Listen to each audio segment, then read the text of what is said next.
اور جب تم اپنے باغ میں داخل ہوئے تو تم نے ماشاء اللہ لا قوت الا باللہ کیوں نہ کہا؟ اگر تم مجھے مال و اولاد میں اپنے سے کمتر دیکھتے ہو تو عجب نہیں کہ میرا پروردگار مجھے تمہارے باغ سے بہتر عطا فرمائے اور تمہارے اس باغ پر آسمان سے آفت بھیج دے تو وہ صاف میدان ہو جائے، یا اس باغ کی نہر کا پانی گہرائی میں اتر جائے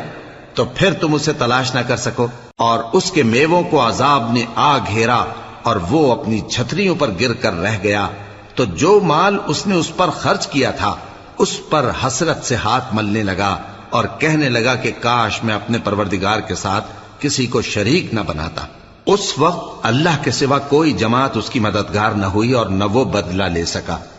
یہاں سے ثابت ہوا کہ حکومت سب اللہ کی ہے، جو معبود برحق ہے